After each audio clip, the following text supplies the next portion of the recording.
पीढ़ी दर पीढ़ी कई यस, बार डायबिटीज़ चलती है, डिप्रेशन चलता है, सेम इंसिडेंट एक पीढ़ी छोड़ के फिर अगली पीढ़ी में आ जाती है। ऐसा क्यों होता है?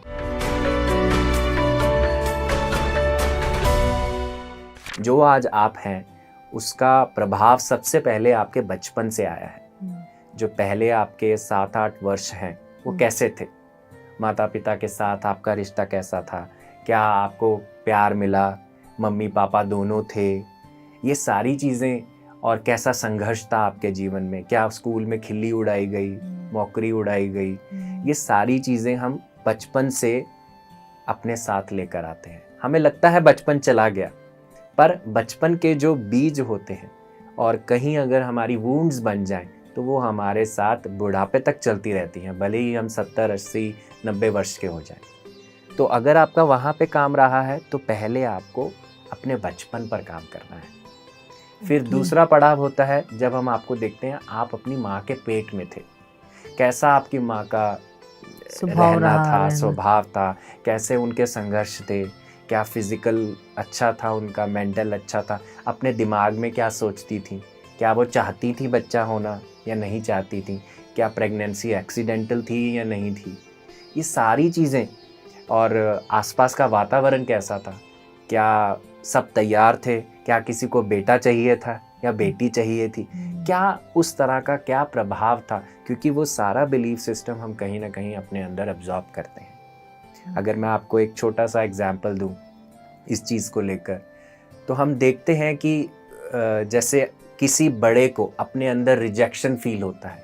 ये मैं एक एग्जाम्पल दे रहा हूँ, जनरल रूल ऑफ थंब नहीं है ना, कि मेरे को लगता है कि मेरे अंदर रिजेक्शन, मुझे लगता है कि सब मुझे छोड़ना चाहते हैं या मुझे छोड़ देंगे। तो कभी कभी हमने देखा है कि हमारे जब हम माँ के पेट में होते हैं और हम एक्सीडेंटली बर्थ ले लेते हैं, माँ चाहती नहीं थी या कोई दवाई खाई और एक्सीडेंटली वो मिसकैरेज या अबॉर्शन नहीं हुआ पर बच्चे का जन्म हो गया, तो ऐसे बच्चे अंदर से साइकी का एक इम्प्रेशन लेकर आते हैं कि मुझे जब यहाँ पे छोड़ रिजेक्शन है तो वो आगे कहीं ना कहीं मेरे साथ चलती रहती है। तो बहुत सारे डीप इम्प्रिंट्स हम अपने वूम्ब स्पेस में बनाते हैं।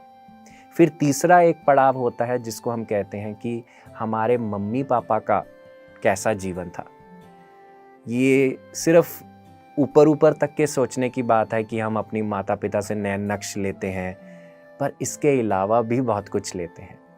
उनका रहना, उनका सहना, उनका जीवन को लेके क्या विचारधारा थी, उनका क्या बिलीफ सिस्टम था, उनके कैसे संघर्ष थे, उनका खुश, उनका नाखुश, उस चीज़ को भी हम डीएनए के माध्यम से एब्जॉर्ब करते हैं। बल्कि मैं ये कहूँगा कि हम केवल मम्मी पापा के नहीं, हम अपने और सारे पूर्वजों का भी एब्जॉर्ब करते हैं। आप देखते होंगे कि पीढ़ी दर पीढ़ी कई बार डायबिटीज़ चलती है, डिप्रेशन चलता है, सेम इंसिडेंट एक पीढ़ी छोड़ के फिर अगली पीढ़ी में आ जाती है। ऐसा क्यों होता है? क्योंकि वो डीएनए के माध्यम से आपके अंदर नीचे उतर रही है। फिर चौथी अवस्था जिसको हम कहते हैं पास्ट लाइफ, कि आप जो आज आप हैं, आप अपने पिछले जन्मों का सम टोटल है। तो वो लाइफ में आपको जाना जहाँ पर आप सीख सकते हैं, जहाँ आप समझ सकते हैं कि मेरे साथ अगर ये हो रहा है तो ये क्यों हो रहा है। इसे हम रूट कॉज थेरेपी कहते हैं इन सब चीज़ों को, कि ऊपर ऊपर से जड़ें नहीं, ऊपर ऊपर से ब्रांचेस नहीं काटनी, जड़ पर जाना है।